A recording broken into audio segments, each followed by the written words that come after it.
বাসর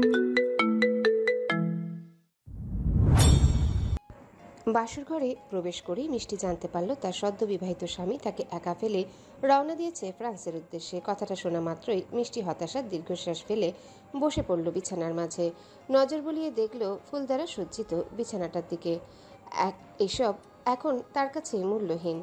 বিছানায় বসেই মিষ্টি ভাবতে থাকে বিগত কিছুদিনে কিভাবে বদলে গেল তার জীবন। অনার্স ফার্স্ট ইয়ারে পড়ুয়া মিষ্টির জীবন ছিল বেশ সাদামাটা। ধনী বাবার একমাত্র মেয়ে হিসেবে জীবনে কোনো কিছুর অভাব ছিল না, কিন্তু হঠাৎ করে তার বাবা মোর্শেদ চৌধুরী সিদ্ধান্ত নেন মিষ্টির বিয়ে দেওয়ার। মিষ্টি কিংবা তার মা সুইটি চৌধুরী কেউই এই সিদ্ধান্তে রাজি ছিল না।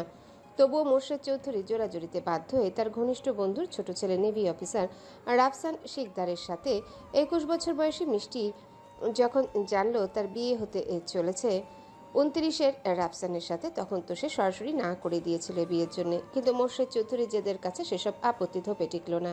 এইসব কথা ভেবেই বর্তমানে ছলছল চোখে বিছানার চাদর আঁকড়ে ধরল বৃষ্টি। এমন সময় কারো উপস্থিতি টের পেয়ে নিজের চোখে জল মুছে দাঁড়িয়ে পড়ল মিষ্টি। শিকদার বাড়ির কর্ত্রী তথা রাফসান শিকদারের মা রোকসানা শিকদার বেশ ঠাটবাট নিয়ে প্রবেশ করলেন ঘরের মধ্যে। তাকে দেখে মিষ্টি খানিকটা স্তিমিত হলো। রোকসানা শিকদার মহিলাটি বেশ কড়া ধাঁচের। হয়তো আর্মি অফিসার স্বামীর সাথে জীবন ধারণ করতে করতে এতটা কড়া হয়ে গেছেন। তিনি রুমে এসে মিষ্টির উদ্দেশ্যে বললেন, নিশ্চয়ই এতক্ষণে জেনে গেছো যে আমার ছেলে ইতিমধ্যে কিছু জরুরি কাজে চট্টগ্রাম বন্দর থেকে ফ্রান্সের মাসেই বন্দরে উদ্দেশ্যে রওনা দিয়েছে। মিষ্টি দুপাশে মাথা নাড়িয়ে জানালো, জি। রোকসানা শিকদার আবারও স্বভাবচরিতভাবে গম্ভীর কণ্ঠে বললেন, রাফসান একটা গুরুত্বপূর্ণ মিশনে গেছে, ফিরতে 4 মাস সময় লাগবে। তুমি নিশ্চয়ই একজন নেভির কাজ এবং জীবন সম্পর্কে অবগত, তাই তোমাকে আর এই বিষয়ে কিছু বললাম না। এসব ভারী শাড়ি গহনা বদলে হালকা কোনো পোশাক পরিধান করে শুয়ে পড়ো। আর হ্যাঁ, আমার ছেলে নেই জন্য কিন্তু এখানে কোনো অনুষ্ঠান আটকে থাকবে না। শিকদার বাড়ির ঐতিহ্য মেনেই আগামীকাল তোমার বৌভাত হবে, সেসবের জন্য তৈরি থাকো। আর হ্যাঁ, একটা শেষ কথা বলে যাই, বিয়ের পর আমাদের বাড়ির বউয়েরা খুব একটা বাপের বাড়িতে যায় না। আমার বড় বৌমাও বছরে 1-2 বার বাপের বাড়ি যায়। তুমি আবার ভেবো না তোমার স্বামী বাড়িতে নেই বলে বাপের বাড়িতে গিয়ে থাকতে পারবে, সেটি হচ্ছে না। এই বাড়িতে থাকতে হলে তোমার এই বাড়ির সমস্ত নিয়ম মেনেই চলতে হবে, বুঝলে? মিষ্টি দুপাশে মাথা নাড়ালো। রোকসানা শিকদার আর দাঁড়ালেন না, দরজাটা ভিড়িয়ে দিয়ে রুম থেকে বেরিয়ে গেলেন। তিনি বেরিয়ে যেতে মিষ্টি যেন হাঁপ ছেড়ে বাঁচল। বাবার বন্ধুর স্ত্রী হিসেবে ছোটবেলা থেকে এই মহিলাকে চেনে মিষ্টি। তার এখনো মনে আছে এই মহিলা কতটা কড়া। ছোটবেলা একবার শিকদার বাড়িতে ঘুরতে এসে বাগানে কিছু ফুল ছেঁড়ার জন্য এই মহিলা সবার সামনে তাকে কি অপমানটাই না করেছিল। আজও সেসব ঘটনা মনে করলে মিষ্টির গায়ে কাঁটা দিয়ে ওঠে। সেই ঘটনার পর থেকে তো মিষ্টি রোকসানা শিকদারের নাম দিয়েছিল লেডি হিটলার। এসব ভেবে এই পরিস্থিতিতেও সামান্য হাসি রেখা ফুটে ওঠে তার ঠোঁটে। পরবর্তীতে বাস্তবতা বুঝতে পেরে সেই হাসি মিলিয়ে যায়। মিষ্টি বেশ ভালোই বুঝতে পারে এতদিন সে যেই স্বাধীন অভিজাত্যপূর্ণ জীবন কাটিয়েছে তার কাটাতে পারবে না। এখন তাকে শাসনের শৃঙ্খলে আবদ্ধ জীবনই কাটাতে হবে। এই জন্যই বিয়েটা করতে চায়নি সে। কিন্তু এখন আর এসব ভেবে কী লাভ, যা হবার তা তো হয়েই গেছে। তাই এসব ভাবনা ছেড়ে নিজের ট্রলি ব্যাগ থেকে একটা নাইট ড্রেস বের করে নেয় মিষ্টি। অতঃপর গহনা ও ভারী বেনারসি শাড়িটা খুলে রেখে বিছানায় শুয়ে পড়ে। সারাদিনের এত ধকল আর ক্লান্তির জেরে বিছানায় শোয়া মাত্রই রাজ্যের ঘুম এসে ধরে তার চোখে। তবুও মিষ্টি ঘুমাতে পারছিল না। তার মানসপটে ভেসে উঠছিল 6 ফুট উচ্চতা বিশিষ্ট শুভ্ররাঙা ত্বকের সে বলিষ্ঠ সুঠামদেহী পুরুষের কথা। তার চোখ মুখ জুড়ে ছিল গাম্ভীর্য। সেই রাগী চোখ, রুক্ষ মুখ এবং তীক্ষ্ণ স্বরে বলা কবুল স্বরটা যেন এখনও তার কানে বাজছে। মিষ্টি নিজের 2 চোখ বন্ধ করে বলল, এ কেমন ভাগ্য আমার! বিয়ের রাতে কিনা আবার জানানো হলো আমার স্বামীকে আমি কাছে পাবো না 3-4 মাসের জন্য। এই জীবনে কি আমার প্রাপ্য ছিল? চট্টগ্রাম বন্দর থেকে বেশ কিছুক্ষণ আগে রওনা দিয়েছে একটি সামরিক নৌযান। সেই নৌযানের এক প্রান্তেই দাঁড়িয়ে আছে বলিষ্ঠদেহী এক সুদর্শন পুরুষ। চোখ তার আকাশের দিকে স্থির, যেন রাতের আকাশে তারাদের মাঝে কোনো বিশেষ হিসাব মেলাতে ব্যস্ত সে। হঠাৎ করে পিঠে কারো স্পর্শ পেতে পেছনে ফিরে তাকালো সেই পুরুষ। দেখতে পেল নিজের ঘনিষ্ঠ বন্ধু তথা সহকর্মী আরমান হোসেনকে। আরমান হোসেন বলে উঠল, কি ব্যাপার রাফসান, নববধূকে ফেলে রেখে বিদেশ যাত্রা করতে ভীষণ কষ্ট হচ্ছে বুঝি? রাফসান হাসে, তবে সেই হাসিতে ছিল না কোনো মুগ্ধতা, বরং ছিল একরাশ তাচ্ছিল্য। হাসির সাথেই সে বলে ওঠে, এটা তুমি খুব ভালো করে জানো আরমান, যে আমার কাছে সবার আগে আমার কাজ, তারপরে বাকি সব কিছু। আর বিয়ে, এই বিয়েটাও আমার কাছে অনেকাংশে মূল্যহীন। শুধুমাত্র বাবার কথা রাখার জন্যই আমি বিয়েটা করেছি। তবে আমার মিশন সম্পর্কে তুমি নিজেও খুব ভালোভাবে অবহিত, তাই এই সম্পর্কটাও সুতোতেই ঝুলে আছে বলা যায়, যা যে কোনো মুহূর্তে ছিঁড়ে যাবে। আরমান হতাশ সুরে বলে, এতটা পাষাণ হয়েও না রাফসান। মেয়েটার কথাও একটাবার ভাবো, হয়তো মেয়েটা তোমার আশায় বসে আছে। রাফসান একটা ডোন্ট কেয়ার ভাব নিয়ে বলল, তাতে আমার কিছু যায় আসে না। তোমাকে নিশ্চয়ই বলে দিতে হবে না আমি যেই মিশনে ফ্রান্সের উদ্দেশ্যে রওনা দিয়েছি তা কতটা ঝুঁকিপূর্ণ। এই মিশন সফল করে আমার ফেরার সম্ভাবনা অনেক কম। আর যদি সফলভাবে মিশনটা কমপ্লিটও করতে পারি, তবু হয়তোবা বাকি জীবনটা আমাকে নিজের পরিচয় লুকিয়ে পালিয়ে পালিয়ে বেড়াতে হবে। আরমান রাফসানের দিকে তাকিয়েছিল অনিমেষ। রাফসান বলে, তুমি তো জানো এই মিশনের জন্য আমি এতগুলো বছর ধরে কিভাবে নিজেকে তৈরি করেছি, কোনো পিছুটান ফেলে রাখিনি। কিন্তু শেষ সময়ে বাবার আকুল আবেদন ফেলতে পারলাম না। যেভাবে বাবা আমায় বলল, তার আমার কাছে শেষ আবদার এটাই যেন আমি তার পছন্দের মেয়েটিকে বিয়ে করি, তখন আমি আর না করতে পারিনি। আর তাই তো আরমান রাফসানের কাঁধে হাত রেখে বলে, আমি বুঝতে পারছি তোমার ব্যাপারটা। আমি এটাও জানি তোমার ভবিষ্যৎটাও সামনে সুখকর নয়। তবে আমি বন্ধু হিসেবে তোমায় এতটুকু ভরসা দিতে পারি, যে কোনো বিপদে আমার সাহায্য চাইলে তুমি নিশ্চয়ই সাহায্য পাবে। তোমার মতো বন্ধু এবং সহকর্মী পেয়ে নিজেকে ভীষণ ভাগ্যবান মনে হচ্ছে আরমান। এবার দুই বন্ধুর মুখেই হাসি ফুটে। অন্যদিকে আকাশের চাঁদটা আজ স্বাভাবিকের চেয়ে একটু বেশি জ্বলজ্বল করছিল যেন। বঙ্গোপসাগরের উথাল পাতাল ঢেউ জানান দিচ্ছিল কোনো অজানা ভবিষ্যতের, যা হয়তো লুকিয়ে আছে ভূমধ্যসাগরের তীরে। বর উপস্থিত নেই, কিন্তু বউ ভাত হচ্ছে। কথাটা শুনতে বেশ অদ্ভুত ঠেকলেও এমনই এক বউ ভাতের আয়োজন চলছে শিকদার বাড়িতে, যেখানে পুরো অনুষ্ঠানে উপস্থিত থাকবে বর, শুধুমাত্র বউকে নিয়েই ঘটবে এই অনুষ্ঠান। সকাল সকাল রোকসানা শিকদার তারা দিয়ে মিষ্টিকে ঘুম থেকে ডেকে তুলেছেন। অতঃপর তাকে একটা দামি শাড়ি এবং শিকদার বাড়ির কিছু ঐতিহ্যবাহী গহনা পরে তৈরি হয়ে নিতে বলেছেন। মিষ্টিও তার হিটলার শাশুড়ির ভয়ে তৈরি হয়ে নিয়েছে। সেজেগুজে আয়নার সামনে দাঁড়াতেই নিজের রূপ দেখে নিজেই মোহিত হয়ে যায় মিষ্টি। মুখে দেখা মেলে এক চিলতে হাসির।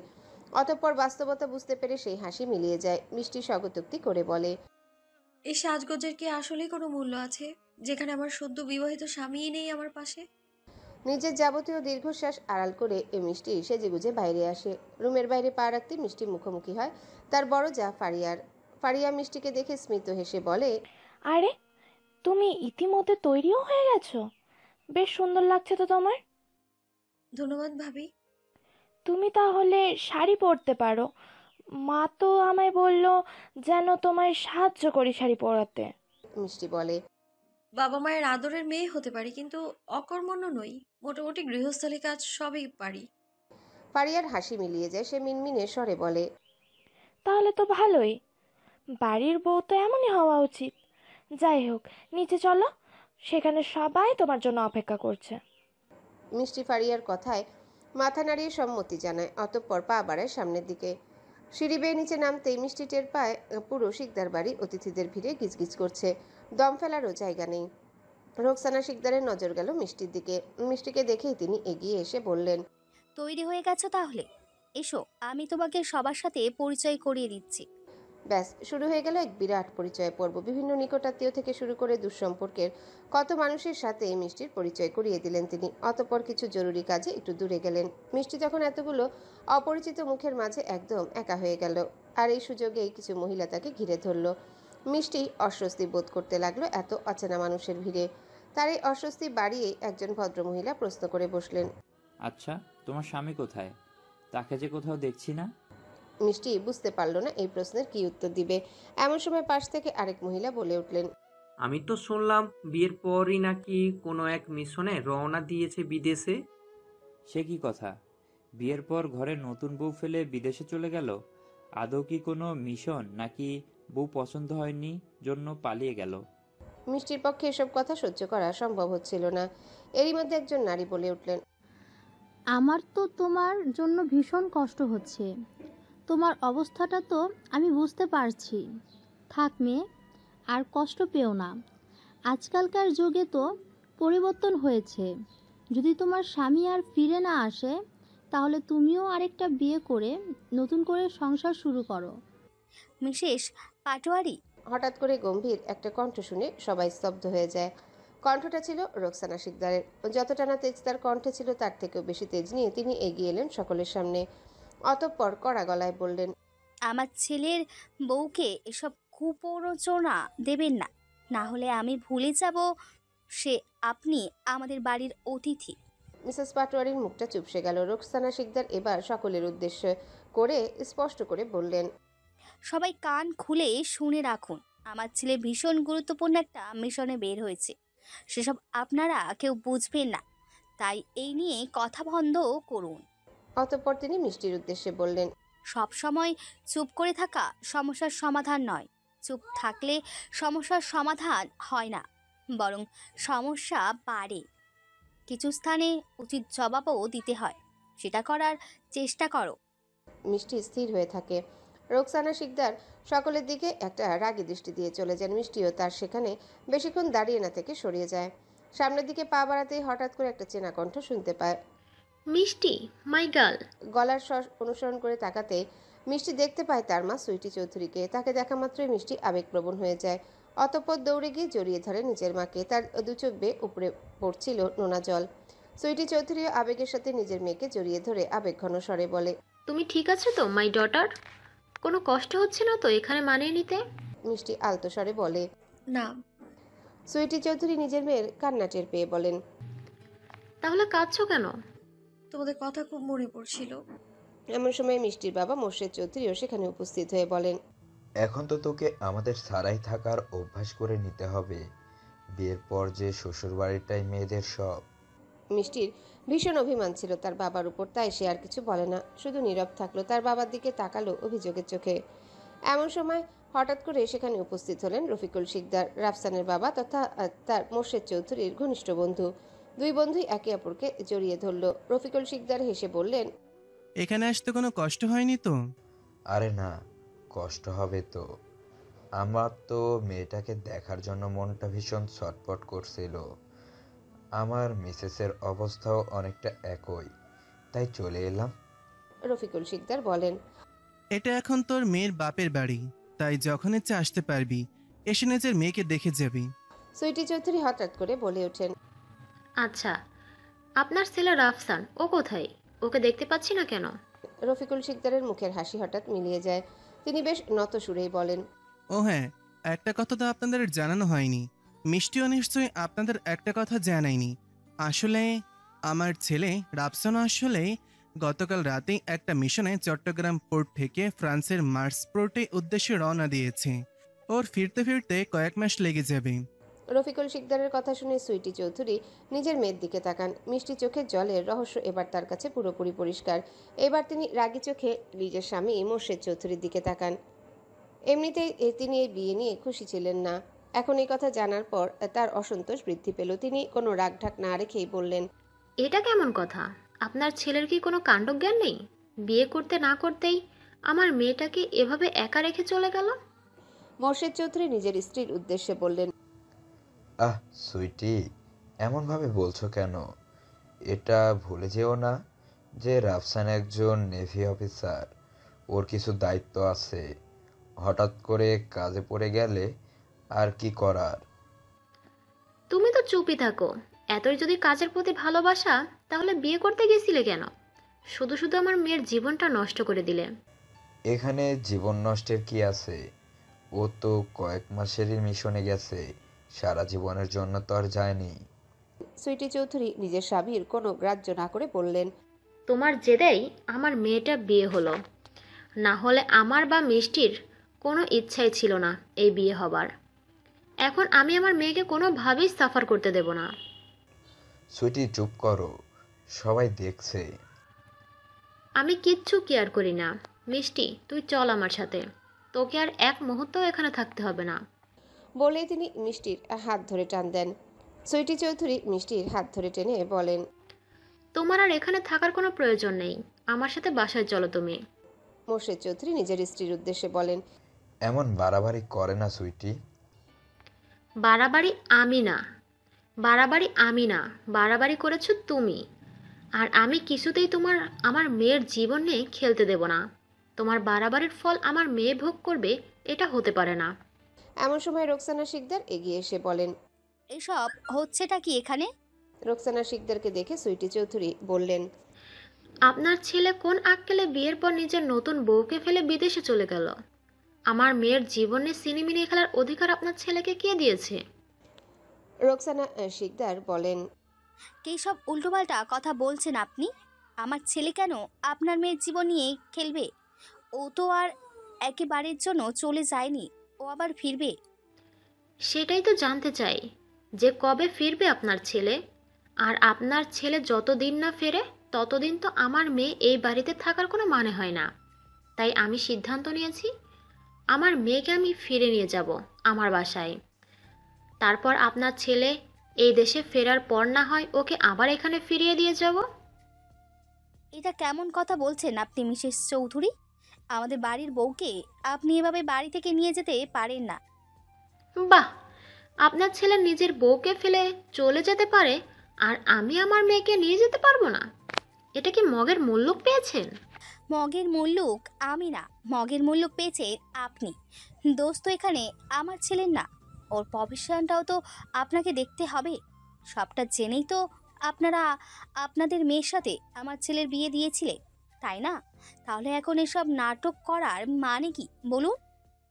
সুইটি চৌধুরী রাগী চোখে নিজের স্বামীর দিকে তাকিয়ে বলে, আমি মোটেই এই বিয়েতে রাজি ছিলাম না। আমার কোনো ইচ্ছাই ছিল না আপনার ছেলের সাথে আমার মেয়ের বিয়ে হোক।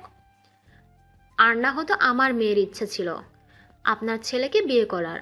আমার স্বামী জোর করে এই বিয়েটা দিয়েছেন, বুঝলেন? আর এখন আপনার ছেলে যা দায়িত্বহীনতা দেখছি, তাতে এই সম্পর্কটা আর টিকিয়ে রাখার মানে দেখি না। আমি আমার মেয়েকে নিয়ে এখান থেকে চলে যাচ্ছি। এরপর আপনার ছেলে ফিরে আসার পর বলবেন আমার মেয়েকে ডিভোর্স দিয়ে মুক্তি দিতে। এরপর আমি আমার পছন্দ মতো ছেলের সাথে আমার মেয়ের বিয়ে দেব, যেখানে আমার মেয়ে সুখী হবে। রোকসানা শিকদার এবার রাগে ফেটে পড়েন, দাঁত চেপে বলেন, আপনি দেখছি সত্যি এখানে মগের মুল্লুকই পেয়েছে। আমাদের মান সম্মানের পরোয়া করছে না। বাড়িভর্তি মেহমানের সামনে এসব কী ধরনের কথা বলছে? আর আপনারা যে বাড়ি ভর্তি লোকের সামনে আমার মেয়েটাকে অপদস্থ করছেন, তার বেলা আমি কি কিছু বলেছি আপনাদের সেই নিয়ে? বলিনি তো। তাহলে চুপ থাকেন। আমি এক্ষুনি আমার মেয়েকে নিয়ে এখান থেকে ফিরে যাব, আর কোনো কথা শুনবো না। রোকসানা শিকদার সুইটি চৌধুরীর পথ আটকে ধরলেন, অতঃপর বললেন, আমি আপনাকে আর এক পাও নড়তে দেব না। আমার বাড়ির বউকে এভাবে আপনি নিয়ে যেতে পারেন না। এবার রফিক শিকদার এগিয়ে এসে বললেন, এভাবে ঝামেলা করা ভালো দেখাচ্ছি না, আমরা তো বসেও কথা বলতে পারি। এখানে বসাবসির কিছু নেই। আমি যা সিদ্ধান্ত জানাবার আপনাদের জানিয়ে দিলাম। মোর্শেদ চৌধুরী এবার রাগী স্বরে বললেন, এমন সিন ক্রিয়েট করা বন্ধ করো সুইটি। তুমি আমার মান সম্মান আর কিছু রাখলে না। তুমি চুপ করো চৌধুরী সাহেব, না হলে কিন্তু আমার ভয়ঙ্কর রূপ দেখাবো। আমার মেয়ের জীবনে সিনেমিনে খেলার অধিকার তোমার নেই। ভুলে যেও না, মিষ্টি আমারও মেয়ে।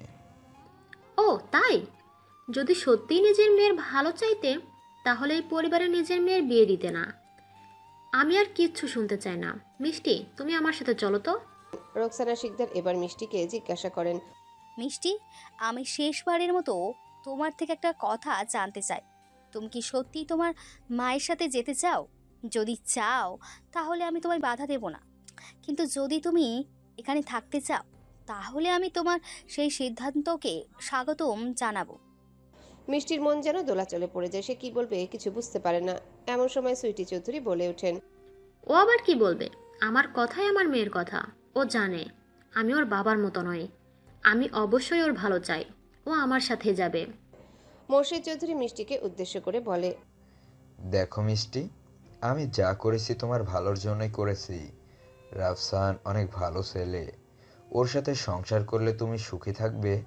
নিজের বাবার উপর এতটুকু ভরসা রাখো।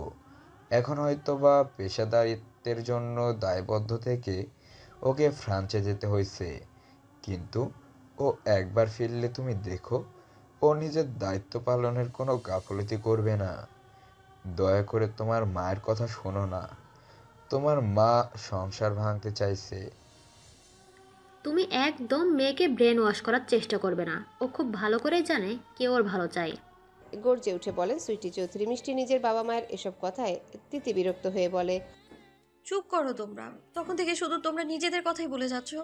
আমার মতামত নেওয়ার কোনো প্রয়োজনীয়তাই বোধ করছো না তোমরা, যে যার মতো তোমাদের সিদ্ধান্ত আমার উপর চাপাতে চাইছো। কিন্তু কেন? আমি কি তোমাদের কোনো মানুষ মনে হয় না আমাকে? আমার কি কোনো নিজস্ব মতামত নেই? বলেই সে রাগে কাঁপতে কাঁপতে বলে, আমার ভালোটা আমি নিজেই বুঝে নিতে পারবো, আর আমি সেটা অলরেডি ভেবেও নিয়েছি।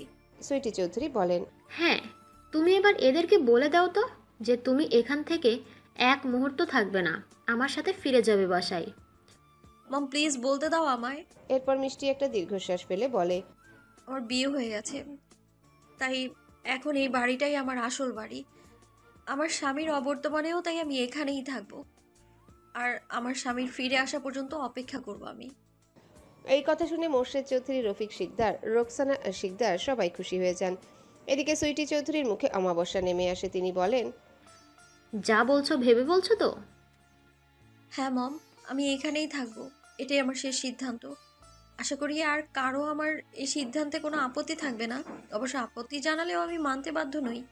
আমার যা জানানোর আমি জানিয়ে দিয়েছি। সুইটি চৌধুরী মিষ্টির দিকে হতাশার সাথে তাকিয়েছিলেন। তিনি বুঝতে পারছিলেন না মিষ্টি এমন একটা বোকা সিদ্ধান্ত কিভাবে নিল। তিনি মিষ্টির উদ্দেশ্যে বলেন, যা বলছো ভেবে বলছো তো মিষ্টি? আমি কিন্তু তোমার ভালোর জন্যই তোমাকে এখান থেকে নিয়ে যেতে চাইছি। এমন সিদ্ধান্ত নিও না যাতে করে পরবর্তীতে তোমাকে পস্তাতে হয়। মিষ্টি সুইটি চৌধুরীর দিকে তাকিয়ে বলে, আমি যা বলছি ভেবে চিন্তেই বলছি মম। তুমি প্লিজ আমাকে আর এ নিয়ে কিছু বলো না, আমি এখানেই থাকবো। সুইটি চৌধুরী আরো কিছু বলতে যাবেন, তার আগে রোকসানা শিকদার বলে ওঠেন, আমার বাড়ির বউ আমার বাড়িতেই থাকবে। আপনার মেয়ের মতামতও তো শুনলে, এরপর আশা করি আপনি কোনো অমত করবেন না। সুইটি চৌধুরী পরাস্ত হলেন না, বরং তিনি বলে উঠলেন, মিষ্টি নিজের ভালোটা হয়তো বুঝছে না, কিন্তু আমার মেয়েকে আমি এমন অনিশ্চয়তার মধ্যে রেখে যেতে পারি না। মোর্শেদ চৌধুরী এবার রাগান্বিত স্বরে নিজের স্ত্রীর উদ্দেশ্যে বললেন, ব্যাস, অনেক হয়ে গেছে সুইটি। অনেকক্ষণ থেকে তোমার অনেক বাড়াবাড়ি আমি সহ্য করছি। নিহাত রফিকরা ভদ্রলোক, তাই কিছু বলছে না, কিন্তু তুমি যেভাবে সবার সামনে ওদের ছোট করছো তা মেনে নেওয়া সম্ভব না। তোমাকে আর এক মুহূর্ত আমি এখানে থাকতে দেব না। আমি চাই না তুমি আমাদের মেয়ের শ্বশুর বাড়িতে আর কোনো সিনক্রেট তৈরি করো যার প্রভাব আমাদের মেয়ের উপর পড়বে। চলো এখান থেকে, এক্ষুনি আমি তোমাকে এখান থেকে নিয়ে যাব। বলেই তিনি সুইটি চৌধুরীকে জোরপূর্বক নিয়ে যেতে থাকেন। সুইটি চৌধুরী বলে ওঠেন, ছাড়ো আমায়, আমি আমার মেয়েকে না নিয়ে কোথাও যাব না। কিন্তু মোর্শেদ চৌধুরী তার স্ত্রীর কোনো কথা শুনলেন না, জোরপূর্বক তাকে নিয়ে যেতে লাগলেন। এদিকে সুইটি চৌধুরী যেতে যেতেও মিষ্টিকে বলে গেলেন, তোমার যে কোনো সমস্যা হলে তুমি আমাদের বাড়ি চলে আসবে মিষ্টি। আজ আমি চলে যাচ্ছি, কিন্তু আমি বলে দিয়ে যাচ্ছি, তোমার যদি এরা কোনো অন্যায় করে তার ফল ভালো হবে না। আমি তোমার জন্য গোটা পৃথিবীর সাথে লড়াই করব, তোমার ড্যাডকেও পরোয়া করব না। সুইটি চৌধুরী ও মোর্শেদ চৌধুরী চলে যেতেই রোকসানা শিকদার মিষ্টির কাছে এসে বলেন, তোমাদের ফ্যামিলি ড্রামা শেষ হলে এখন যাও, উপরে নিজের ঘরে যাও। তোমাদের জন্য আমাদের পরিবারের মান সম্মান সব ধুলোয় মিশে গেল। রফিক শিকদার বলে উঠলেন, ওকে এভাবে বলছো কেন রোকসানা? ওর কি দোষ? না, ওর তো কোনো দোষ নেই, সব দোষ আমার। তুমি এখন এই মেয়ের হয়েই ওকালতি করো। ওর মা যেভাবে আমাদের সবাইকে অপদস্থ করলো, তার কি হবে? মিষ্টি নত যেন স্বরে বলে, আমার মায়ের করা ব্যবহারের জন্য আমি আপনাদের সবার কাছে ক্ষমা চাইছি। রোকসানা শিকদার তেজ দেখিয়ে বলেন, ক্ষমা চাইলেই কি সব সমস্যার সমাধান হয়ে যাবে নাকি? আমাদের ইমেজ যেভাবে তোমার মা সবার সামনে খারাপ করলো, তার কি হবে? রফিক শিকদার বলেন, রোকসানা, যা হওয়ার হয়ে গেছে, এখন আর এইসব নিয়ে কথা বলে কি লাভ? বেশ, আমি আর কিছু বললাম না, কিন্তু তুমি একটা কথা কান খুলে শুনে রাখো। ওই সুইটি চৌধুরী যেন আর কখনো শেখদার বাড়িতে পা না রাখে, না হলে কিন্তু আমার থেকে খারাপ আর কেউ হবে না। বলেই তিনি রাগে ফুঁসতে ফুঁসতে নিজের রুমের দিকে পা বাড়ান। তার বড় ছেলের বউ ফারিয়াও তার পিছন পিছন যায়। মিষ্টি সেখানে দাঁড়িয়ে থাকে কাচুমাচু হয়ে। রফিক শিকদার মিষ্টির কাঁধে হাত রেখে বলেন, তুমি কোনো চিন্তা করো না মা, দেখবে সব ঠিক হয়ে যাবে। রোকসানা এখন একটু রেগে আছে, তবে ওর মাথা ঠান্ডা হলে সব ঠিক হয়ে যাবে। তুমি ওর কথায় কিছু মনে করো না। না, আমি কিছু করিনি। বলেই স্মিত হাসে মিষ্টি। রোকসানা শিকদার নিজের ঘরে আলো নিভিয়ে বসেছিলেন। সুইটি চৌধুরীর করা ব্যবহারগুলো তিনি ভুলতে পারছিলেন না। এমন সময় রুমে আসে ফারিয়া। তার উপস্থিতি টের পেয়ে রোকসানা শিকদার বলেন, আমি এখন রুমে একা থাকতে চাই, আমাকে কেউ বিরক্ত করো না। ফারিয়া এগিয়ে এসে বলে, আপনার সাথে অনেক জরুরি কথা আছে। কি বলা তাড়াতাড়ি বলো, আমার কিছু ভালো লাগছে না। দেখলেন ওই মিষ্টির মা সবার সামনে কেমন ব্যবহার করলেন? আমারও তো বিয়ে হবার অনেক দিন হয়ে গেছে। আমার মা বাবা কি কখনো এই বাড়িতে এসে এমন ব্যবহার করেছে? আপনার কি মনে হয় এসব এমনি মেনে হয়েছে? কি বলতে চাইছো স্পষ্ট করে বলো। ফারিয়া এবার চারপাশে চোখ বুলিয়ে নিয়ে বলে, আমি তো শতভাগ নিশ্চিত যে ওই মিষ্টি আছে এর সব কিছুর পেছনে। ওই নিজের মাকে উস্কানি দিয়ে সবার সামনে এসে সিন ক্রিয়েট করালো। এর মানে বুঝতে পারছেন? সব কিছুর আগে থেকেই পরিকল্পনা করা ছিল। শেষের দিকে ও এই বাড়িতে থাকার কথা বলে সবার সামনে নিজেকে মহান প্রমাণ করার চেষ্টা করলো। দেখলেন না বাবা কিভাবে ওর প্রতি মুগ্ধ হয়ে গেলেন? রোকসানা শিকদার বলেন, আমি তো এসব ভেবে দেখিনি। আপনারা তো সহজ সরল মানুষ, তাই ওর এই চালাকি ধরতে পারেননি, কিন্তু আমি ঠিকই ধরতে পেরেছি। এই মেয়ে যা ধুরন্ধর না, একে নিয়ন্ত্রণ করতে না পারলে পরবর্তীতে আমাদের মাথায় উঠে ছুরি ঘোরাবে। বিশেষ করে ওই রাফসানে ফেরার পর না জানি আরও এ কত খেল দেখাবে। ঠিক বলেছো তুমি ফারিয়া, আমাদের কিছু একটা করতে হবে। ফারিয়া হেসে বলে, আমি তো এই ব্যাপারে ইতিমধ্যেই ভেবে নিয়েছি। আপনি শুধু আমার বুদ্ধিটা শুনুন, দেখবেন এই মেয়ে একদম সিধে হয়ে যাবে। ঠিক আছে। পরদিন সকালে ঘরের দরজায় তীব্র করাঘাতের শব্দে মিষ্টির ঘুম ভাঙল। সে উঠে ঘড়ি হাতে নিয়ে দেখে সবে 7টা বাজে। মিষ্টি কোনো রকম উঠে দরজাটা খুলেই দেখতে পায় তার সামনে দাঁড়িয়ে আছে রোকসানা শিকদার। তাকে দেখে মিষ্টি বলে, আপনি? এটা তোমার বাপের বাড়ি পাওনি, এটা তোমার শ্বশুর বাড়ি। এখানে এত শুয়ে বসে থাকলে চলবে না। জি বলুন, আমায় কি করতে হবে? যাও গিয়ে সবার জন্য সকালে নাস্তা বানাও। আচ্ছা। বলেই সে নিচে নেমে যায়। ফারিয়া নিচে রান্নাঘরে ছিল। মিষ্টিকে দেখেই বলে, তুমি এসে পড়েছ?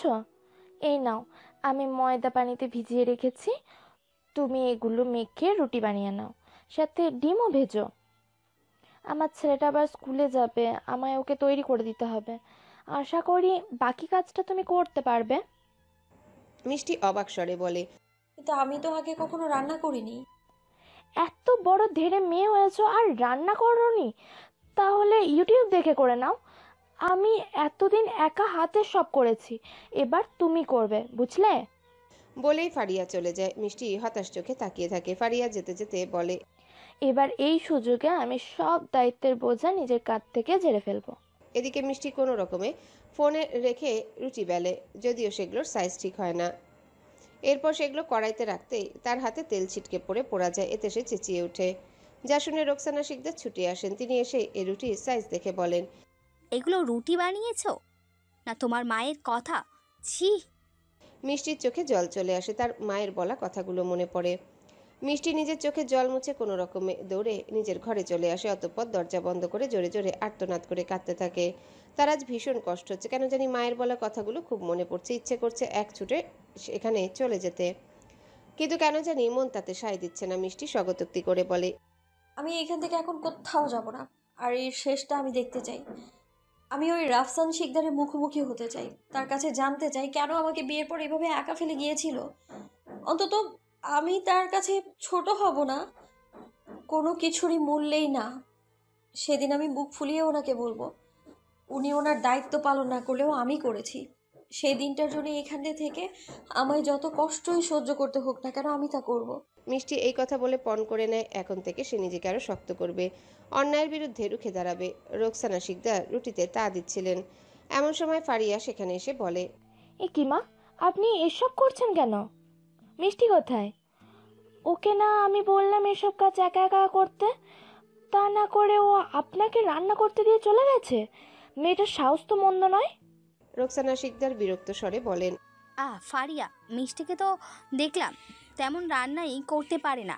রুটির সাইজ তো যেন এক একটা দেশের মানচিত্র। তার উপর নিজের হাতটাও পুড়িয়ে ফেলতে ধরেছিল। আমার মনে হয় মেয়েটার প্রতি একটু বেশি কঠোর হয়ে যাচ্ছে। এতটা কঠোরতা দেখানো ঠিক না। ফারিয়া বলে, আপনিও বাবার মতো ওই মেয়ের এইসব চালাকিতে ফেঁসে যাচ্ছেন। সব কিছুই ওই মেয়ের নাটক। নাটক কি নাটক না সেটা আমার দেখার ব্যাপার না। আর মিষ্টি না হয় রান্না পারে না, কিন্তু তুমি তো পারো নাকি? এই নাও, নাকি রুটিগুলো তুমি করো? বলেই রোকসানা শিকদার সরে দাঁড়ান। ফারিয়া বলে, আমি? কিন্তু আমাকে তো রকিকে স্কুলে নিয়ে যেতে হবে। আজ না হয় রকিকে ওর বাবা স্কুলে নিয়ে যাবে, আমি না হয় বড় খোকাকে বলে দেব। বলেই তিনি একটা থালাতে রুটি আর তরকারি সাজাতে থাকেন। ফারিয়া সেদিকে আর চোখে তাকিয়ে বলেন, এগুলো নিয়ে কোথায় যাচ্ছেন? মিষ্টির কাছে নিয়ে যাচ্ছি। মেয়েটা কাল রাতেও কিছু খায়নি, এভাবে না খেয়ে থাকলে তো অসুস্থ হয়ে পড়বে। বলেই রোকসানা শিকদার সামনের দিকে পা বাড়ান। ফারিয়া সেদিকে তাকিয়ে ফোঁসফোঁস করতে করতে বলেন, ঢং দেখে বাঁচি না। আমার জন্য তো কখনো এভাবে খাবার নিয়ে যেতে দেখি না। নিজের ছোট ছেলের বউয়ের জন্য দরদ একেবারে উতলে উঠছে। কোথায় আমি ভাবলাম এই মেয়ের ঘাড়ে সব কাজের বোঝা চাপিয়ে দিয়ে পায়ের উপর পা তুলে একটু আরাম করব, তা না। উফ। বলেই ফারিয়া আবার রুটি ভাজায় মনোযোগ দিল। অগত্যা এখন তাকেই এই সমস্ত কাজ করতে হচ্ছে। রোকসানা শিকদার খাবার নিয়ে মিষ্টির দরজার সামনে এসে দরজায় নক করেন। মিষ্টি বলে ওঠে, কে? আমি। দরজাটা খোলো। মিষ্টি নিজের চোখে জল মুছে এসে দরজাটা খুলে রোকসানা শিকদার ঘরের ভিতরে প্রবেশ করে বললেন, কাল রাতে তো বোধহয় কিছু খাওনি, তাই এই রুটিটা খেয়ে নাও। মিষ্টি অবাক চোখে রোকসানা শিকদারের দিকে তাকান। যেই মহিলাটা একটু আগে তাকে এত কথা শোনালো, এখন সেই তার জন্য খাবার নিয়ে এসেছে। মিষ্টি অবাক হয়ে তাকানো দেখে রোকসানা শিকদার বলেন, এমন হাঁ করে তাকিয়ে আছো কেন? খেয়ে নাও তাড়াতাড়ি। আবার তুমি অসুস্থ হয়ে গেলে তো তোমার মা এসে আমাদের গোষ্ঠী উদ্ধার করে ছাড়বে। আচ্ছা রেখে যান, আমি খেয়ে নিব।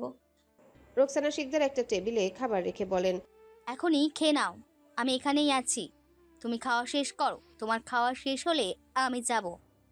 অগত্যা মিষ্টি রুটি তরকারি দিয়ে খেতে শুরু করে। এই মুহূর্তে রোকসানা শিকদারের নজরে আসে তেল ছিটকে মিষ্টির হাতের কিছু অংশ পুড়ে গেছে। তাই তিনি দ্রুত ড্রয়ার থেকে একটা অয়েনমেন্ট বের করে বলেন, দেখি হাতটা এদিকে দাও।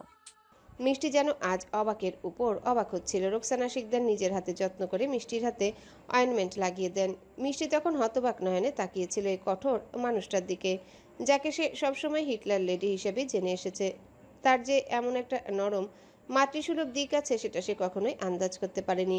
রোকসানা শিকদার মিষ্টির উদ্দেশ্যে বলেন, এতটা অবাক হওয়ার কিছু নেই। আমিও এক সময় নতুন বউ ছিলাম, তাই এই সময় একটা মেয়ের কেমন অনুভূতি হয় সেটা বুঝি।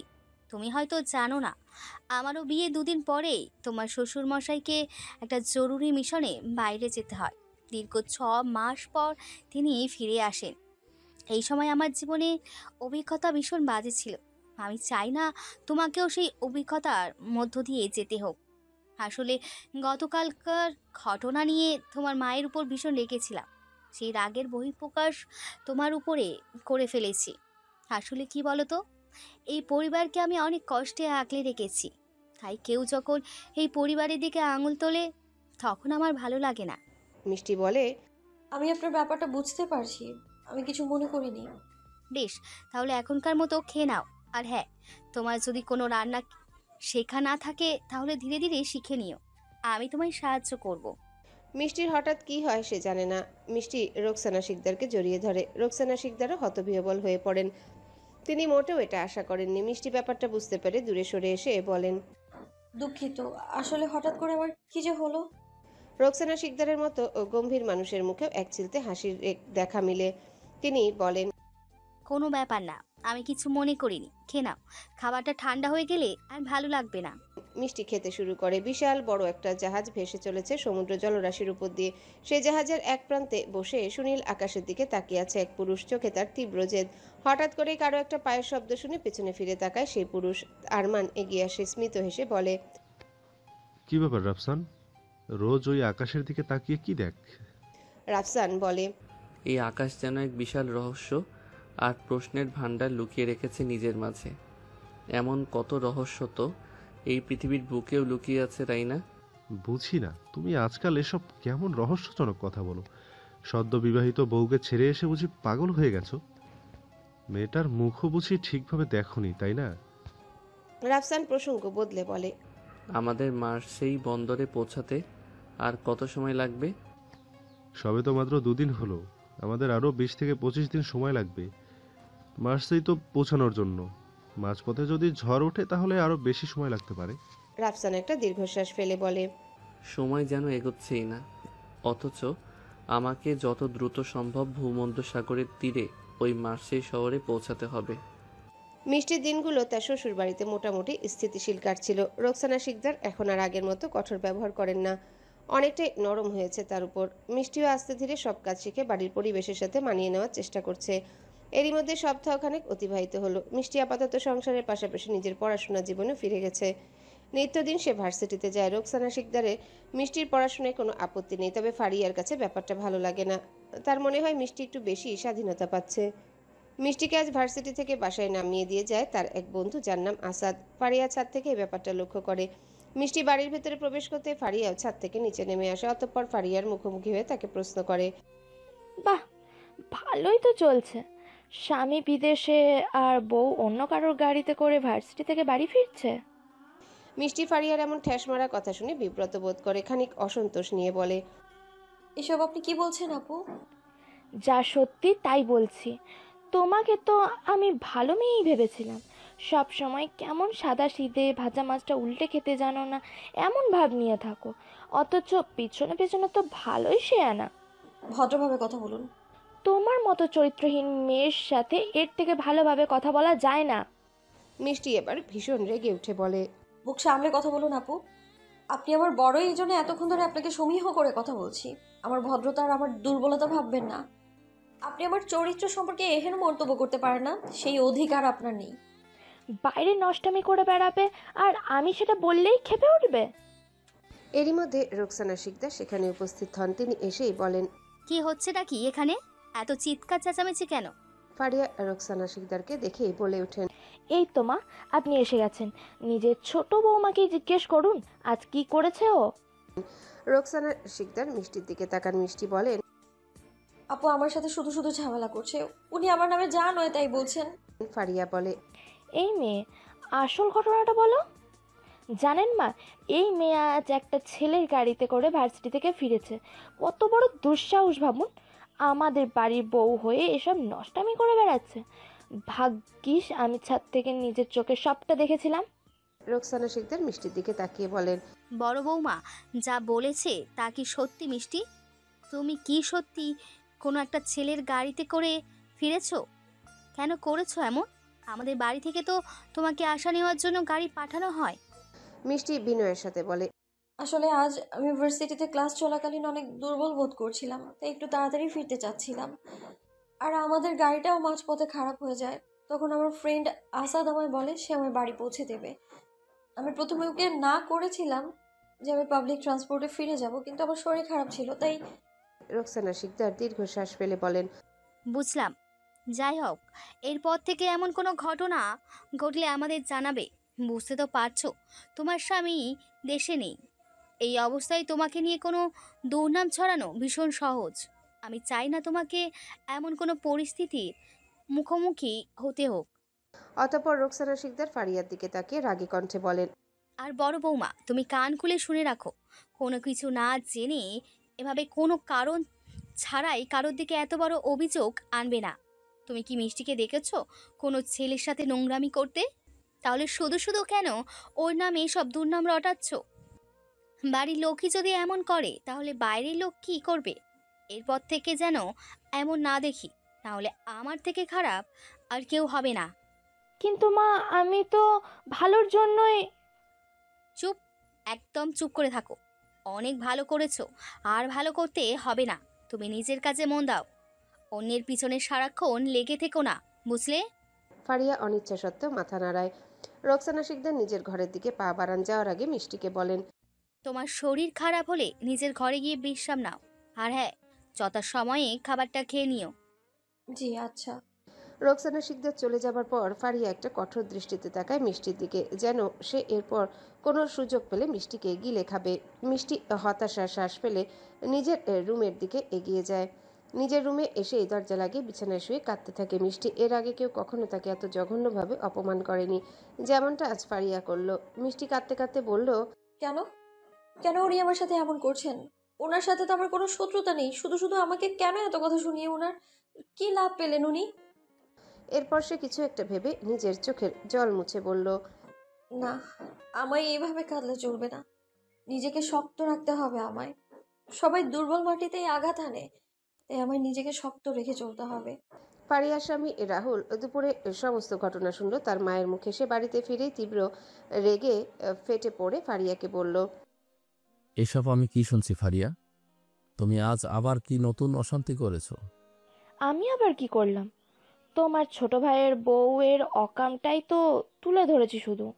শোনো, এরপর এমন কিছু হলে আমি বরদাস্ত করব না। একটা কথা কান খুলে শুনে রাখো, আমার পরিবার আমার কাছে সব থেকে মূল্যবান। আমার পরিবারের কোনো সদস্যকে যদি তুমি এভাবে বলো, সেটা আমি ভালো চোখে দেখব না। আর মিষ্টি, ও তো একদম নিষ্পাপ, সহজ সরল একটা মেয়ে। ওর সাথে কি শত্রুতা তোমার? নাকি তোমার পুরনো রাগ ওর উপর মিটাচ্ছ? রাহুল? রাহুল ফারিয়াকে চোখ রাঙিয়ে বলে, একদম চুপ। তোমার অতীত আমি ভুলে যাইনি। তুমি নিজে যেমন অন্য সবাইকে কি তেমন ভাবো, আমি কিন্তু এখনো ভুলিনি কিভাবে আমাদের বিয়ের পরেও তুমি তোমার পুরাতন প্রেমিকের সাথে যোগাযোগ রেখে গেছো, শুধুমাত্র নিজের পরিবারের সম্মানের কথা ভেবে। এবং তোমার অনুরোধের কারণে আমি তোমাকে একটা দ্বিতীয় সুযোগ দিয়েছিলাম। তবে এখন যদি তুমি আবার নতুন করে আমাদের সংসারে কোনো অশান্তি সৃষ্টি করার চেষ্টা করো, তাহলে কিন্তু আমি এর শেষ দেখে ছাড়বো। বলেই রাহুল হনহন করে রুম থেকে বেরিয়ে যায়। এদিকে ফারিয়া রাহুলের যাওয়ার দিকে তাকিয়ে রাগী চোখে বলে, তোমাদের পরিবারকে তো আমি ধ্বংস করেই ছাড়বো। আমার বাবা জোরপূর্বক আমার সাথে তোমার বিয়ে দিয়েছিল। এই বিয়েতে আমার মোটেই মত ছিল না। তারপর বিয়ের পর এই পরিবারে এসে আমি আমার সব স্বাধীনতা হারাই। আগে কত সুন্দর ওয়েস্টার্ন ড্রেস পরে ঘুরতাম, আর এখানে আসার পর এই বিশ্রী শাড়ি পরে এত অনুশাসনের মধ্যে দিয়ে দিন কাটাতে হচ্ছে। আমার প্রেমিকের সাথেও বিচ্ছেদ হয়েছে তোমার জন্য। আমি এত সব কিছু ভুলবো না এত সহজে। সব কিছু শোধ আমি তুলবই। মিষ্টি দিনগুলো ভীষণ বোরিং ভাবে পার হচ্ছিল। সারাদিন ঘরে বসে শুয়ে বসেই তার দিন কাটে। ভার্সিটিতে গিয়ে যা একটু শান্তি পায়, তাছাড়া তার আর তেমন করার মতো কোনো কাজ নেই। মাঝে মধ্যে রান্নাবান্না সহ অন্যান্য গৃহস্থালী কাজে নিজের শাশুড়ি রোকসানা শিকদারকে একটু সাহায্য করে, এই আর কি। যদিও ফারিয়া থেকে সে নিরাপদ দূরত্ব বজায় রেখে চলে, কারণ ফারিয়ার আচার ব্যবহার তার কাছে খুব একটা ভালো লাগে না। এভাবেই চোখের নিমিষে 1 মাস পেরিয়ে গেল। মিষ্টি আজও নিত্যদিনের মতো ভার্সিটি থেকে ফিরে নিজের ঘরে বসেছিল। এমন সময় রোকসানা শিকদার ছুটে আসেন মিষ্টির রুমে। মিষ্টি রোকসানা শিকদারকে আসতে দেখে বলে, আপনি? কিছু কি হয়েছে? রোকসানা শিকদার মিষ্টির দিকে একটা চিঠি বাড়িয়ে দিয়ে বলেন, এটা তোমাকে দেওয়ার ছিল। কি এটা? এটা রাফসানের লেখা একটা চিঠি। ও ফ্রান্সে যাওয়ার আগে এই চিঠিটা লিখে গেছিল। আমায় বলেছিল এই চিঠিটা খুলে না দেখতে এবং সরাসরি এটা তোমার হাতেই তুলে দিতে যখন আমি ভালো মনে করি। তবে এতদিন আমার মনে কিছু দ্বিধা কাজ করছিল, তাই সাহস পাচ্ছিলাম না। তবে আজ ভাবলাম তোমার এটা পড়া উচিত, তাহলে হয়তো অনেক কিছু জানতে পারবে। বলে তিনি মিষ্টির দিকে চিঠিটা বাড়িয়ে দেন। মিষ্টি চিঠিটা হাতে নিয়ে বলে, কি আছে এই চিঠিতে? সেটা তো আমি জানি না। আর হ্যাঁ, আমি রুম থেকে বেরিয়ে যাবার পর চিঠিটা পড়িও। আর এই চিঠিটার ব্যাপারে কাউকে কিছু বলবেও না, কারণ রাফসান বলেছিল এটা শুধুমাত্র তোমার জন্য। মিষ্টি হ্যাঁ বোধক মাথা নাড়ায়। রোকসানা শিকদার কক্ষ থেকে বের হতেই মিষ্টি দরজা ভিড়িয়ে এসে বিছানায় বসে পড়ে। অতঃপর ভাবুক স্বরে বলে, কি এমন আছে এই চিঠিতে জানিয়ে উনি এতটা গোপনীয়তা রক্ষা করতে বলছেন? এইসব ভাবনা পাশ কাটিয়ে মিষ্টি চিঠিটা খুলল। ভেতর থেকে একটা খাম বেরিয়ে এলো। মিষ্টি সেটা হাতে নিয়ে পড়তে শুরু করলো। বেশ বড় বড় অক্ষরে লেখা, মিষ্টি চৌধুরী, চিঠিটা আপনার জন্য। আপনাকে প্রিয় বলে সম্বোধন করার অধিকার আমার আছে কি নেই সেটা ঠিক আমি জানি না, তাই শুরুটা একটু ব্যতিক্রমভাবে করলাম। আপনার ভালো থাকার আশা করাটাও বৃথা। তবুও সৃষ্টিকর্তার কাছে প্রার্থনা করি তিনি আপনাকে ভালো রাখুক। জানি না আমার প্রতি আপনার অনুভূতি কেমন হবে। রাগ, অভিমান, ঘৃণা এর মধ্যে কোনো একটা হয়তো। আমি এসব ছাড়া অন্য কিছু আশাও করছি না। যাকগে, এসব অতিরিক্ত কথা বাদ দিয়ে আসল কথায় আসি। আজকে আপনার সাথে আমার বিয়ে হলো, অথচ সুখী দাম্পত্য জীবন শুরু করার পরিবর্তে আমি পাড়ি জমাচ্ছি ভূমধ্য সাগরের তীরে। এটা নিয়ে আপনার অভিযোগ থাকতেই পারে, তবে আমার তরফ থেকে আমি স্পষ্ট করে দিচ্ছি, আমার কাছে সবথেকে জরুরি হলো আমার পেশা জীবন। এজন্য আমি কোনো পিছুটানও রাখতে চাই না। বিয়েটা করারও আমার কোনো ইচ্ছা ছিল না, শুধুমাত্র বাবার জেদের বশেই আমাকে বিয়েটা করতে হলো। তবে আপনার জীবন নষ্ট করার কোনো ইচ্ছাই আমার ছিল না এবং এখনও নেই। আপনাকে এখন আমি যা বলবো সেসব কথা কাউকে না জানানোর অনুরোধ রইল।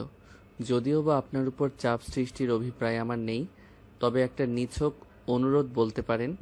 আমি ফ্রান্সে কোনো সফরের জন্য নয়, যাচ্ছি এক গুরুত্বপূর্ণ মিশনে। আর এই মিশন সফলভাবে শেষ করে আমার বেঁচে ফেরার সম্ভাবনাও ভীষণ কম। এই জন্য আপনাকে একটা কথা স্পষ্ট করে বলে দিচ্ছি, আমার জন্য অপেক্ষা করবেন না। পারলে নিজের জীবনটা নতুনভাবে শুরু করুন। আমাকে নিয়ে কোনো আশা রাখবেন না মনে। নিজের জীবনটা নিজের মতো করে বাঁচুন। আপনার সুখ সমৃদ্ধির আশা নিয়ে পত্রটা এখানেই শেষ করছি। ভালো থাকবেন। চিঠিটা পড়ে মিষ্টির হাত কাঁপতে শুরু করে, চোখের জল যেন আর বাধা মানতে নারাজ। গোটা রাত্রি মিষ্টির কাটলো জেগে জেগে, অশ্রু বিসর্জন করে। নিয়তির এই কি নিষ্ঠুর পরিহাস! মিষ্টি যে নিতে পারছে না এত কিছু। তার সহজ সরল জীবনটা কেন হঠাৎ করে এত জটিল হয়ে উঠল? চারিপাশের অকৃত্রিম জটিলতা যে তাকে জড়িয়ে ধরেছে শক্তভাবে, যা থেকে বেরোনোর কোনো উপায় খুঁজে পাচ্ছে না সে। সকালে ব্রেকফাস্টের টেবিলে উপস্থিত হয়েছে সবাই। ফারিয়া সবাইকে খাবার পরিবেশন করতে করতে খেয়াল করলো মিষ্টি আনমনে বসে আছে, যেন কোনো গভীর চিন্তায় মগ্ন। তার চোখ ভীষণ লাল, চোখের নিচে কালো দাগ জানান দিচ্ছে নির্ঘুম রজনীর। ফারিয়ার কাছে বিষয়টা কেমন জানি সন্দেহজনক লাগলো, তাই সে প্রশ্ন করে বসলো। মিষ্টি শুরুতে সাড়া দিল না, দুবার ডাকার পর সাড়া দিয়ে বলল, তেমন কিছু না। তবে ফারিয়া বুঝলো কিছু তো একটা ব্যাপার আছে। রোকসানা শিকদারও মিষ্টির ব্যাপারটা লক্ষ্য করলেন। তিনি বুঝলেন নিশ্চয়ই রাফসানের লেখা চিঠিতে এমন কিছু ছিল যা পড়ে মিষ্টি আজ এমন আচরণ করছে। কিন্তু তিনি তো ছেলেকে কথা দিয়েছিলেন এই চিঠির ব্যাপারে কিছু জানতে চাইবেন না, এবং এই চিঠি পড়ার পর মিষ্টি যেমনই প্রতিক্রিয়া দেখাক না কেন তা সহ্য করে নেবেন। তাই রোকসানা শিকদারও বুকে পাথর চেপে রাখলেন। এদিকে মিষ্টি হঠাৎ করেই বলে উঠল, আমি আমার বাবা বাড়িতে যেতে চাই কিছুদিনের জন্য। ফারিয়া ভ্রু কুচকে বলল। রোকসানা শিকদার মিষ্টির দিকে তাকিয়ে বলেন, বেশ, যদি তোমার ইচ্ছা হয় তাহলে যেতে পারো, আমি বাধা দেব না। মিষ্টি আর খেতে পারল না। খাবার নিয়ে কোনো রকমে নাড়াচাড়া করে উঠে দাঁড়ালো। অতঃপর নিজের রুমে গিয়ে নিজের সমস্ত জিনিসপত্র গোছাতে লাগলো। ঘরের এক কোণে রাফসানের একটা ছবি টাঙানো ছিল। নিজের জিনিসপত্র গুছিয়ে সেই ছবিটার সামনে গিয়ে মিষ্টি বলল, আমি আপনাকে কখনো ক্ষমা করব না, কখনোই না। বলে সে বেরিয়ে আসতে নিল। এমন সময় হঠাৎ করে কিছু একটা মনে পড়তেই সে আবারও রুমে ফিরে এলো। রুমে এসে আবারও রাফসানের ছবির সামনে দাঁড়ালো। অতঃপর বলল, আপনি যদি ভেবে থাকেন আমি দমে যাব তাহলে ভুল ভাবছেন আপনি। আমাকে এইভাবে অথৈ সাগরে ফেলে আপনি হারিয়ে যাবেন সেটা আমি মেনে নেব না। আপনি যখন আমার বিয়ে করেছেন তখন এই বিয়েটা আপনাকে অস্বীকার করতে পারেন না আপনি। আপনার মিশন আপনার কাছে গুরুত্বপূর্ণ হতে পারে, কিন্তু আমার কাছে না। প্রয়োজনে আমি আপনাকে খুঁজে বের করার জন্য গোটা দুনিয়া ঘুরবো, ভূমধ্য সাগরের তীরে গিয়েও উপস্থিত হব, তবুও এত সহজে আপনার পিছু ছাড়বো না। এইসব বলে সে ধীর পায়ে নিচে নামতে থাকে। রফিক শিকদার মিষ্টিকে নিচে নামতে দেখে বলেন, চলো আমি তোমাকে পৌঁছে দিয়ে আসি। রোকসানা শিকদার একটু দূরেই দাঁড়িয়েছিলেন। মিষ্টি তার দিকে তাকায়। তিনি গম্ভীর স্বরে বলেন, সাবধানে যাও। অন্যদিকে ফারিয়া একটু দূরে মুখ ফুলিয়ে দাঁড়িয়েছিল। তার মিষ্টির এত স্বাধীনতা একদমই ভালো লাগছিল না। মিষ্টি বাড়ি থেকে বের হতে যাবে এমন সময় কিছু লোক হড়বড়িয়ে বাড়িতে প্রবেশ করলো। তাদের দেখে রফিক শিকদার চিনতে পারলেন। বললেন, আপনারা নেভি অফিসের লোক না? রাফসানের কলিগ। আপনারা হঠাৎ এখানে কেন?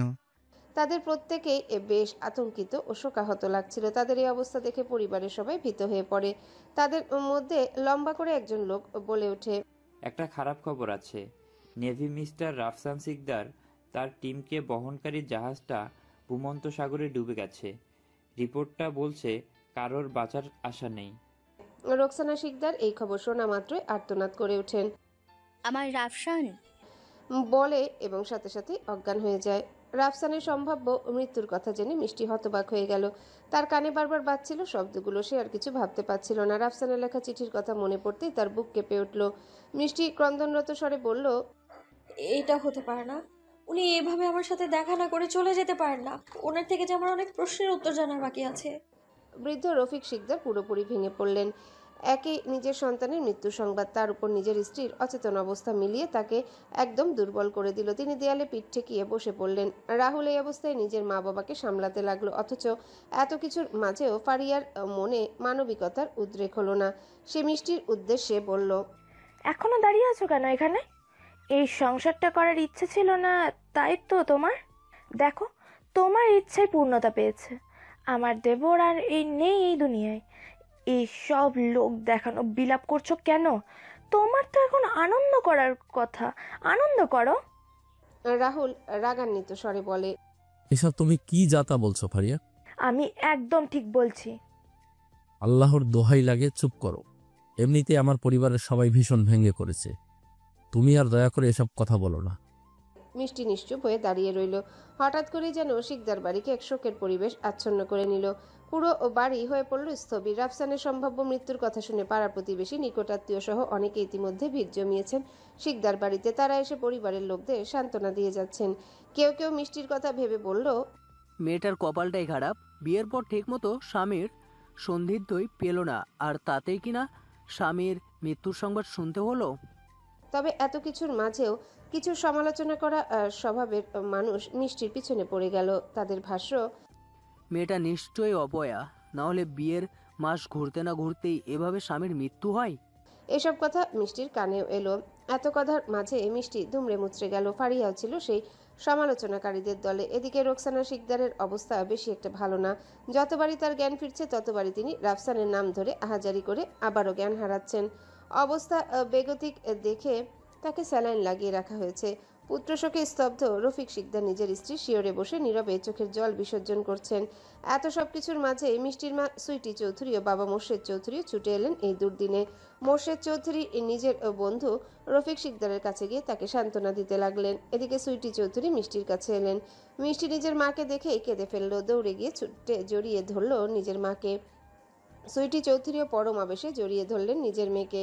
অভয় বার্তা দিয়ে বললেন, চিন্তা করো না মিষ্টু, চিন্তা করো না মিষ্টি, সব কিছু ঠিক হয়ে যাবে। মিষ্টি নিজের মায়ের সহচর্য পেয়ে কিছুটা স্বাভাবিক হয়। এরকম মাথায় হাত বুলিয়ে সান্ত্বনা দেওয়া একজন মানুষেরই তো অভাব ছিল এই পরিস্থিতিতে। ধীরে ধীরে পরিবেশ কিছুটা স্বাভাবিক হয়। রোকসানা শিকদার এখনো অবধি শোকাচ্ছন্ন থাকলেও আগের মতো আর আহাজারি করছেন না। তার চোখের জলও যেন ফুরিয়ে এসেছে। ইতিমধ্যে একজন ইমাম এসে উপস্থিত হলেন শিকদার বাড়িতে। তিনি রফিক শিকদারকে পরামর্শ দিয়ে বললেন, যেহেতু আপনার ছেলে সমুদ্রে ডুবে মারা গেছে, তাই এটা এক ধরনের অপমৃত্যু।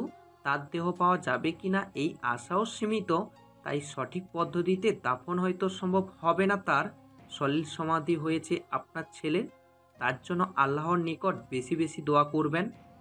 রফিক শিকদার মৌন হয়ে সবটাই শোনেন। তেমন কোনো প্রতিক্রিয়া জানানোর ভাষা তার নেই।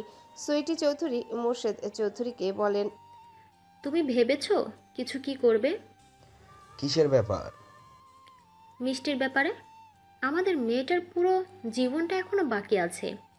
আমি মানছি যা হয়েছে তা অত্যন্ত কষ্টের, কিন্তু আমার মনে হয় মিষ্টিকে আমাদের সাথে করে নিয়ে যাওয়া উচিত।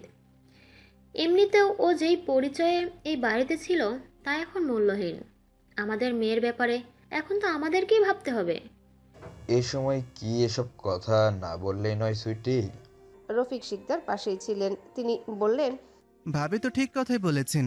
আমাদের বাড়ির পরিস্থিতি এখন বেশি একটা ভালো না। মিষ্টিমা এই পরিবেশে থাকলে মানসিক অবসাদগ্রস্ত হয়ে পড়বে। তার থেকে ভালো তোরা ওকে তোদের সাথে নিয়ে যা।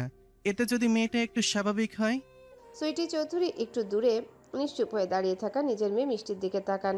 ধীর পায়ে মিষ্টির কাছে এগিয়ে গিয়ে বলেন, চলো মা, আমি আর তোমার বাবা তোমাকে নিয়ে বাড়িতে ফিরতে চাই। মিষ্টি নিজের চোখে জল মুছে বলে, কোথাও যাবো না আমি, কোথাও না। বলেই সে দৌড়ে রোকসানা শিকদারের নিকট যায়। শোকে আচ্ছন্ন রোকসানা শিকদার মিষ্টিকে দেখে কিছুটা থমকে যান। মিষ্টি রোকসানা শিকদারের হাতটা আলতো করে ধরে বলে, আমার উপর আপনি বিশ্বাস রাখেন তো? রোকসানা শিকদার বুঝতে পারেন না মিষ্টি কি বলতে চাইছে। মিষ্টি ব্যাপারটা টের পেয়ে বলে, আমার বিশ্বাস আপনার ছেলে এখনো জীবিত, কিচ্ছু হয়নি তার। তার সর্বশেষ চিঠি পড়ে আমি এমনই আন্দাজ পেয়েছি। আপনি আমার উপর ভরসা রাখতে পারেন, আমি কথা দিচ্ছি আপনার ছেলেকে আবারও আপনার কাছে ফিরিয়ে দেবো আমি। রোকসানা শিকদার ধরে আসা গলায় বলেন। এসব কি বলছো তুমি? সুইটি চৌধুরী এসে মিষ্টিকে বলেন। তোমার মাথা কি খারাপ হয়ে গেছে মিষ্টি? যেখানে রাফসানের নেভি অফিস থেকে তার মৃত্যু নিশ্চিত করা হয়েছে, সেখানে তুমি বলছো ও বেঁচে আছে? হ্যাঁ বলছি, আমার বিশ্বাস উনি বেঁচে আছেন, আর এটা নিশ্চিত করার জন্য আমাকে মার্সেইতে যেতে হবে। সুইটি চৌধুরী এবার সামান্য ক্রোধিত স্বরে বলে। মার্সেই? মানে ফ্রান্সের মার্সেই শহরে যাবে তুমি? এসব কি বলছো? তোমার মাথা ঠিক নেই। চলো, আমি তোমায় বাড়িতে নিয়ে যাচ্ছি। মিষ্টি জেদ দেখিয়ে বলে। না মম, আমার মাথা একদম ঠিক আছে, তোমরা কেউ আমায় বাধা দিও না। আমার বোঝার চেষ্টা করো, আমাকে মার্সেইতে যেতেই হবে যে কোনো মূল্যে। রোকসানা শিকদার মিষ্টির এমন অদম্য ইচ্ছা দেখে কিছুটা আশা খুঁজে পান। তিনি বলেন। তুমি সত্যি বলছো আমার ছেলেকে খুঁজে এনে দেবে তুমি? হ্যাঁ, শুধু আমাকে আপনারা একটা সুযোগ দিন। রফিক শিকদার এগিয়ে এসে বলেন। তোমার মা ঠিক বলেছি মিষ্টি, তুমি এমন পাগলামো করো না। তোমার মা বাবার সাথে ফিরে যাও। আমিও রাফসানের বাবা হিসেবে ওর মৃত্যুটা মেনে নিয়েছি, তুমিও চেষ্টা করো মেনে নেওয়ার। আমাকে একটা সুযোগ দিন, আমি আপনাদের কাছে অনুরোধ করছি। রফিক শিকদার আর কিছু বলতে যাবেন এমন সময় মোর্শেদ চৌধুরী বলেন। আমি আমার মেয়ের ওপর ভরসা রাখি, তুইও রাখার চেষ্টা কর। ও যখন বলেছে তখন অবশ্যই ওর কথা রাখবে। রোকসানা শিকদারও বলেন। হ্যাঁ, মেয়েটা যখন এত করে বলছে তখন একটা সুযোগ দিয়েই দেখি। রফিক শিকদার বলেন। কিন্তু ও একা একটা অজানা শহরে। মিষ্টি তীব্র আত্মবিশ্বাস নিয়ে বলেন। আমি পারবই। মিষ্টি গায়ে একটা শীতের পোশাক জড়িয়ে রেখেছে, হাতে বিভিন্ন গুরুত্বপূর্ণ জিনিসপত্র।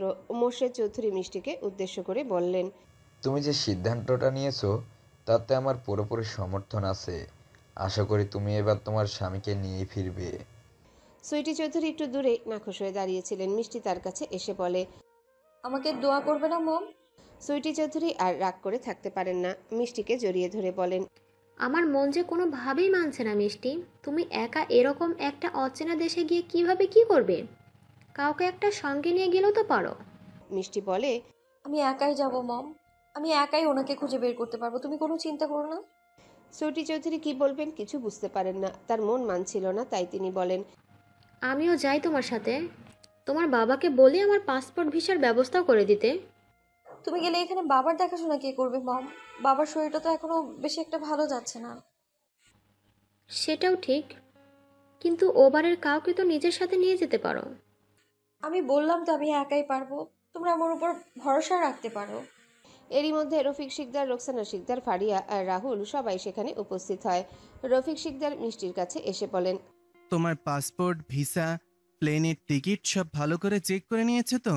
এসব ভালো করে চেক করো, হারালে কিন্তু চলবে না। জি আমি চেক করে নিয়েছি। রোকসানা শিকদার মিষ্টির মাথায় হাত বুলিয়ে বলেন। তুমি আমায় নতুন আশা দেখিয়েছো মা, আমার ছেলেটা আবার আমার বুকে ফিরবে, আমি এই স্বপ্নই দেখি ইনশাআল্লাহ। ফারিয়া এসব কথা শুনে বিড়বিড় করে বলে। ঢং যত, মৃত মানুষকে নাকি জ্যান্ত অবস্থায় নিয়ে আসবে। আসল উদ্দেশ্য তো বিদেশ ভ্রমণ করা, বুঝি না আমি?